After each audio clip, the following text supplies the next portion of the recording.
Wish कन्या भूमिका भी निभा रही हूँ। डबल रोल, डबल धमाके के लिए आभार व्यक्त करती हूँ एकता कपूर जी का। पौरुषपुर राज सिंहासन को बचाने के लिए किसी भी हद तक जा सकते हैं और दोनों में शेड्स ऑफ ग्रे हैं। महारानी स्नेहलता राज गद्दी की हिफाजत करने के लिए किसी भी हद तक जा सकती हैं, अपनी खुद की औलाद को भी त्याग करने पर कतराती नहीं हैं। Hi, I am Sherlyn Chopra and you are watching me on Bazooka. Hi everyone, मैं हूं आरजू ठाकुर और आप देख रहे बज़ूका।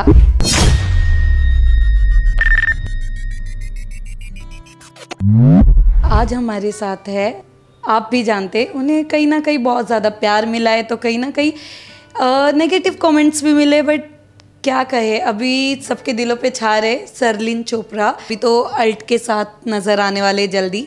सबसे पहले तो कैसे हो आप? एक नंबर। Thank you.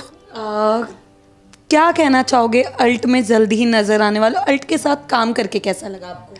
पिछले साल मैंने ऑल्ट के लिए पौरुषपुर 2 करी, जिसमें मैंने महारानी स्नेहलता की भूमिका निभाई, और इस साल एकता कपूर जी ने मुझको पौरुषपुर 3 में डबल रोल का सुनहरा अवसर दिया। और इस बार मैं न केवल महारानी स्नेहलता की भूमिका निभा रही हूँ, बल्कि विश कन्या भूमिका भी निभा रही हूँ। और इस डबल रोल, डबल धमाके के लिए मैं आभार व्यक्त करती हूँ एकता कपूर जी का, जिन्होंने मुझ पर विश्वास करके मुझे ये अद्भुत ऑफ़र दिया। Thank you so much Ekta Kapoor जी।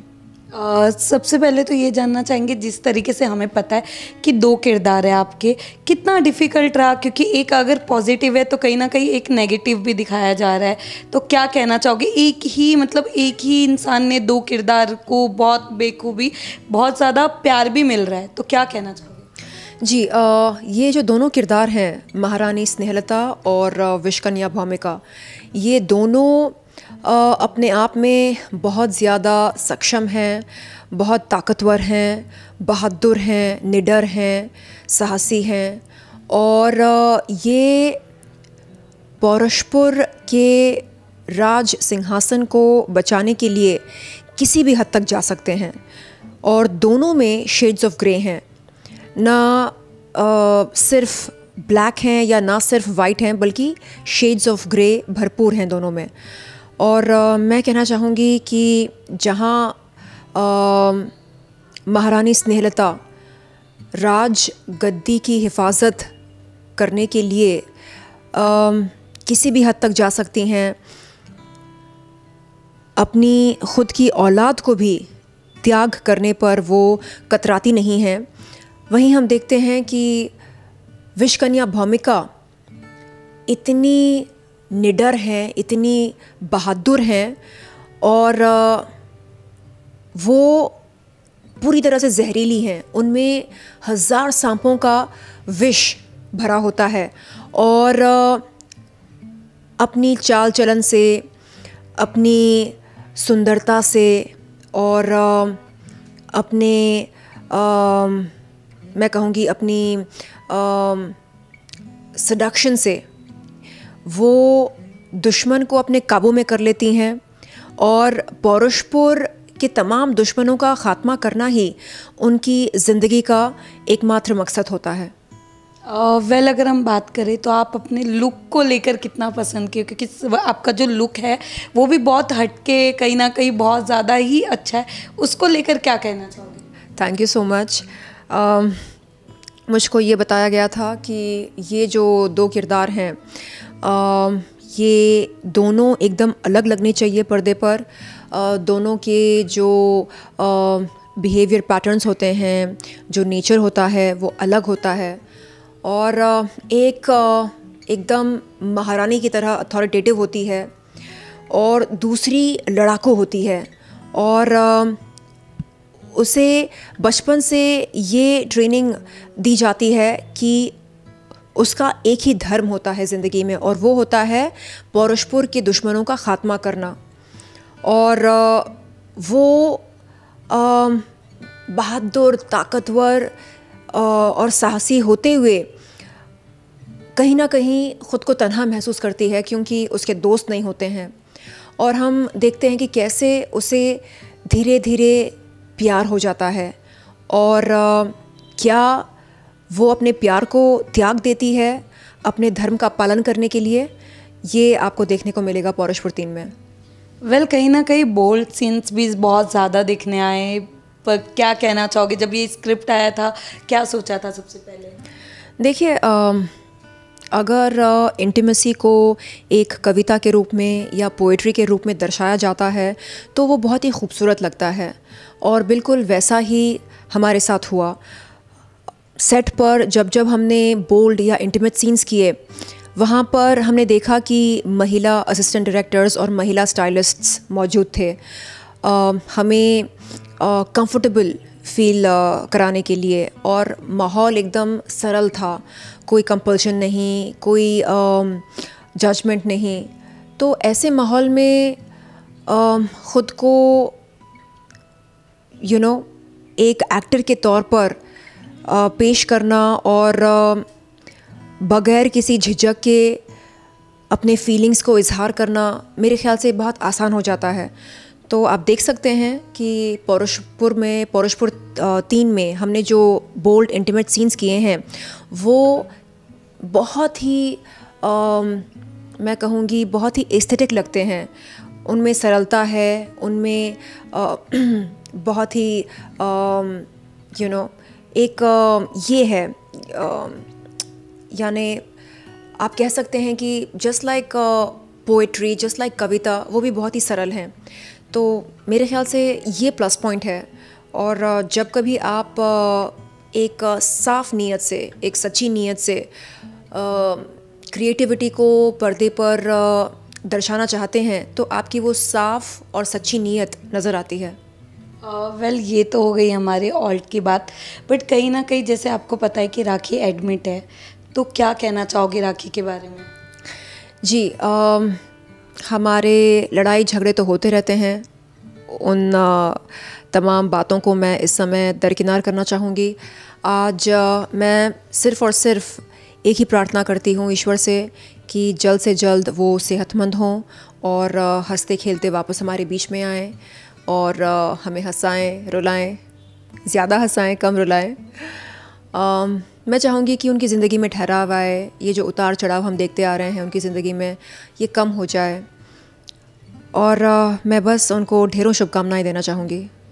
पर कहीं ना कहीं लोग ये कह रहे कि जिस तरीके से उन्हें जिस हॉस्पिटल में रखा गया है वो भी अभी तक नहीं आया है बाहर, और उनकी इंस्टा आईडी हैक हो गई है, बहुत सारी चीज़ें जिसका खुलासा अभी तक नहीं हुआ है। क्या लगता है ये कितना सही है और कितना गलत, आप क्या सोचते हो? जी, मुझे इन बातों की तहकीकात करने के लिए समय तो मिला नहीं, क्योंकि मैं अपनी ज़िंदगी में बतौर एक्टर व्यस्त रही हूँ।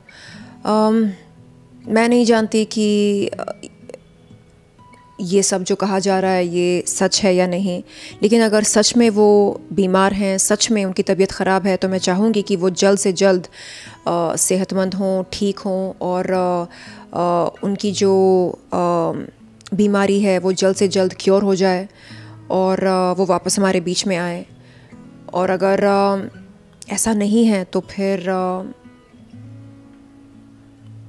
मैं सिर्फ इतना कहना चाहूँगी कि हमें लोगों के जज्बातों के साथ खिलवाड़ नहीं करना चाहिए। पर कहीं ना कहीं आपको ऐसा नहीं लग रहा है कि आदिल खान फिर मतलब आदिल दुरानी दोबारा उसी चीज़ में दोबारा फंसते हुए नज़र आ रहे हैं? कहीं ना कहीं जिस तरीके से उन्होंने राखी को बतौर डिवोर्स दिया है या नहीं दिया है, शादी के बाद भी उनके और राखी के बीच में बहुत सारी चीज़ें गलत सही चल रही है, आज आदिल पे नाम भी आ रहा है, क्या कहना चाहोगे कि इसके पीछे आदिल का ही हाथ है? जी, उनका जो केस चल रहा है वो मेरे ख़्याल से हाई कोर्ट या सुप्रीम कोर्ट में चल रहा है, तो ये सब जुडिस है, और मेरे ख़्याल से इसके बारे में हमें बग़ैर किसी ठोस सबूत की बात नहीं करनी चाहिए। तो मैं बस इतना कहना चाहूँगी कि जो पीड़ित हैं उनको इंसाफ मिले, न्याय मिले, और हम सब ये जान लें, समझ लें कि ये जो समाज जिसमें हम जी रहे हैं उसमें क़ानून होता है, उस क़ानून का हम जब उल्लंघन करते हैं तो उसका जो अंजाम होता है उसे हमें भुगतना होता है। तो मैं बस चाहूँगी कि हम सब लॉ के बारे में जानकारी रखें और कभी लॉ को ब्रेक करने के बारे में ना सोचें, कानून का उल्लंघन करने के बारे में ना सोचें। पर कहीं ना कहीं लोग भी कहते कि आपकी और राखी की जो दोस्ती बनी थी फिर बीच में टूटी, या फिर एक बार और दोबारा आप दोनों साथ में दिखाई दिए, कहीं ना कहीं लोगों ने आपको बहुत ज़्यादा गलत कमेंट्स किए। तो उसके लिए क्या कहना चाहोगे कि आपकी दोस्ती सच में उनके लिए कहीं ना कहीं फेक तरीके से थी, या आज भी आपकी कहीं ना कहीं सॉफ्ट कॉर्नर है उनके लिए? देखिए, मैंने कभी इस बात का दावा नहीं किया कि वो मेरी बेस्ट फ्रेंड हैं, ना ही इस बात का दावा किया कि वो मेरी सबसे ख़राब दुश्मन हैं, बिल्कुल नहीं। दोस्ती हुई, लड़ाई झगड़े हुए, अनबन हुई, खिटपिट हुई, लेकिन बतौर इंसान मैं हमेशा से यही चाहती आ रही हूँ कि वो खुश रहें, उनकी ज़िंदगी में ठहराव आए और वो कभी ख़ुद को तन्हा महसूस ना करें, और ईश्वर की कृपा दृष्टि उन पर हमेशा बनी रहे। वेल, आजकल रियलिटी शोज़ बहुत आ रहे, आप हमें जल्दी कहाँ नज़र आने वाले हो? मैं चाहूँगी कि मैं अपना असलीपन, अपना असली रूप किसी न किसी अच्छे रियलिटी शो में दिखा सकूं, कंटेस्टेंट्स के बीच में रहकर। और मुझे लगता है कि बिग बॉस जैसे रियलिटी शो में जब कोई जाता है और अंत तक टिका रहता है तो वो निश्चित रूप से एक मज़बूत इंसान बनकर निकलता है। ओके, तो मतलब कह सकते कि बिग बॉस में जल्दी नज़र आने वाले हो आप, ऐसा। बट कहीं ना कहीं सरलिन, आज भी हमने देखा है कि एज एन पॉजिटिव तो नेगेटिव कमेंट्स भी आपको बहुत ज़्यादा आए हैं, आप उसे किस तरीके से देखते हो? जी, जब नेगेटिव कमेंट्स आते हैं तो मैं ख़ुद से ये पूछती हूँ कि क्या ये नेगेटिव कमेंट कंस्ट्रक्टिव क्रिटिसिज्म है। अगर है तो मैं उस पर अमल करती हूँ, और अगर लगता है कि नहीं ये केवल ट्रोल है या ये सिर्फ नेगेटिव यानी नेगेटिव सोच है, नेगेटिव राय है, तो मैं उसे अस्वीकार करती हूँ, क्योंकि मुझे लगता है कि नेगेटिविटी को स्वीकार या अस्वीकार करना हमारे हाथ में होता है। तो मेरी ज़िंदगी में, मेरी दुनिया में नेगेटिविटी के लिए कोई जगह नहीं है। वेल, अगर मैं बात करूँ कि फैंस जानना चाहते शर्लिन का करंट रिलेशनशिप स्टेटस अभी क्या है, तो वो क्या कहना चाहेंगे?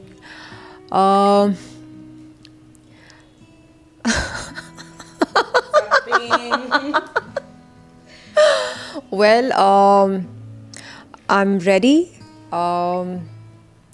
to commit to a relationship. मैं शादी के लिए तैयार हूँ। अगर आपको लगता है कि आप काबिल हैं तो जल्द से जल्द मुझे बताएं कि आप कौन हैं, कहाँ रहते हैं। मैं सच में चाहती हूँ कि बहुत जल्द मेरी शादी हो जाए और मेरा एक छोटा सा परिवार हो। मेरे ख़्याल से अधिकतर लड़कियाँ यही सपना देखती हैं, और मुझे बड़ा अच्छा लगता है ये सोचकर कि हाँ, एक दिन मेरा कोई छोटा सा बेबी हो या मेरी बेबी हो। यस, मैं चाहूँगी कि ये सपना बहुत जल्द साकार हो। Okay, so last but not the least, आपके फैंस के लिए क्या कहना चाहोगे जो आपको प्यार देते हैं? Thank you so much. आप देख रहे हैं कि कैसे मैं हर दिन पहले से ज़्यादा बेहतर बनने की पूरी कोशिश कर रही हूँ। मैं तहे दिल से चाहती हूँ कि मैं एक बेहतर इंसान बनूँ, एक बेहतर अदाकारा बनूँ और अच्छा काम करूँ और कंट्रोवर्सी से ख़ुद को दूर रखूँ। ज़रूरी नहीं होता है कंट्रोवर्शियल होना, ये ज़रूरी होता है कि हम मेहनत करके काम करके ज़िंदगी में आगे बढ़ें। और मैं चाह रही हूँ कि अब मेरा पूरा फोकस अपने काम पर हो। और एकता कपूर मैम, आपको मैं तहे दिल से धन्यवाद देती हूँ, आपका अभिनंदन करती हूँ, शुक्रिया अदा करती हूँ मैं आपका, जो आपने मुझे इस लायक समझा कि मैं डबल रोल निभा सकूँ आपकी वेब सीरीज़ में। Thank you so much ma'am. I love you and I love all my followers, my well wishers. और मुझे आप फीडबैक दीजिए, बताइए कि पौरुषपुर 3 में मेरे जो 2 अलग अलग रोल्स हैं वो आपको कैसा लगता है, आपको कौन सा रोल ज़्यादा बढ़िया लगता है, और आप बेशक मुझे अपना फीडबैक बताएं। धन्यवाद।